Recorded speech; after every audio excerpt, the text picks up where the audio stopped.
মাই god দাদা এইটো কেনেকৈ চাই আছে তাৰপিছত আৰু এতিয়া মানে উপায় নাম শ্ৰী প্ৰণৱ বৰা মই নতুন কলিবাৰীৰ নিবাসী আমাৰ আজিৰ পৰা মোৰ ঘৰত এটা কুকুৰ আছিলে পোহনীয়া কুকুৰ জিমি নামৰ তাৰপিছত আজিৰ পৰা প্ৰায় 10 দিনমানৰ আগত ৰাতি কুকুৰটো কোনোবাই কাটিলে মানে বৰ বেয়াকৈ কাটিছে তাৰ প্ৰায় পিঠিৰ ফালে প্ৰায় 5 ইঞ্চি 6 ইঞ্চিমান মানে এনেকৈ বহলকৈ কুকুৰটো কমৰত কাটিছে তাৰপৰা আমি তেতিয়াতো কোনো তেনেকুৱা আমি মেডিকেলি হেৰি কৰিব পৰা নাছিলোঁ মেডিকেশ্যন দিব পৰা নাছিলোঁ ঘৰতে গৰম তেল বা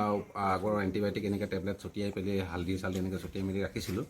অলপ মানে ওপৰতো শুকাইছিলে কিন্তু তেওঁ যি কি নহওক যোৱাকালি উই এনিমেলছ আমাৰ NGO তেজপুৰৰ মই বৰ কৃতজ্ঞ তেওঁলোকৰ মানুহ আহি পেলাই তেওঁলোকৰ ষ্টাফ আহি পেলাই এতিয়া বৰ্তমান আমাৰ ঘৰত আহি পেলাই কুকুৰটো মেডিকেশ্যনৰ গোটেইখিনি কাম কৰিছে তেওঁলোকে ধৰি বান্ধি পেলাই গোটেইখিনিয়ে কাম কৰিলে প্ৰায় মানে আৰু মোকো বুজাই দিছে আৰু আগলৈ কেনেকৈ কি হ'ব এতিয়া বিশেষ কথা হ'ল আমাৰ নতুন কলিবাৰীত এনেকুৱা জানুৱাৰৰ প্ৰতি মানে মানুহৰ যি এটা ভাৱনা বা এটা মানসিকতা সেইটো বৰ বেয়া লাগিছে বাৰু মই নতুন কলিবাৰীৰ নিবাসী কিন্তু এতিয়া আগন্তুক যাতে তেনেকুৱা নকৰে ৰাইজে মানসিকতাটো অলপ ঠিক ৰাখিব লাগে জানুৱাৰ হ'লেও আৰু এতিয়া এনেকৈ আমাৰ তেজপুৰত এতিয়া উই এনিমেলছ নামৰ সেই NGO থকাৰ কাৰণেহে এইখিনি আমি পাইছোঁ মেডিকেশ্যন গতিকে সকলোৱে নিজে অকণমান নিজৰ দায়িত্বটো ৰাখিব লাগে প্লাছ এনেকুৱাতো সময়ত এনি টাইম হেল্প নাপাব গতিকে আমি এইটো হেল্প পাইছোঁ কাৰণে উই এনিমেলছ হেল্প পাইছোঁ কাৰণে এইখিনি বৰ কৃতজ্ঞ হ'লোঁ আমাক ফেচবুকৰ থ্ৰুদি এইটো খবৰ আহিছিলে পৰহি আহিছিলে তো কালি আমি আহিছিলোঁ কিন্তু কালি যোনে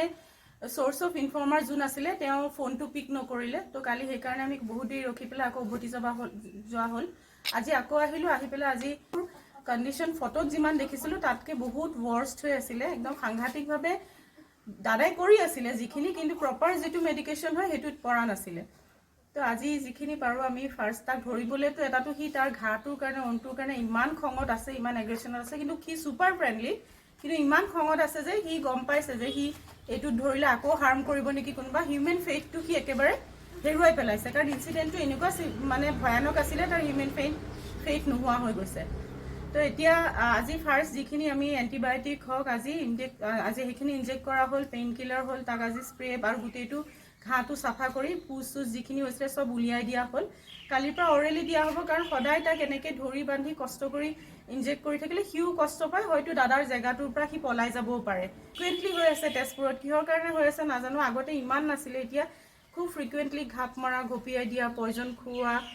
বা এবাণ্ডন কৰি যোৱা এইখিনি কেছ ফ্ৰিকুৱেণ্টলি তেজপুৰত আগতে এনেকুৱা নাছিলে কিন্তু এতিয়া খুব হৈ আছে এইটো মানুহ ইমান চেল্ফ থিংকাৰ হৈ গৈ আছে নিজৰ বাহিৰে বেলেগ ভাবিবলৈ মানুহৰ কোনো সময় নাই তাৰমানে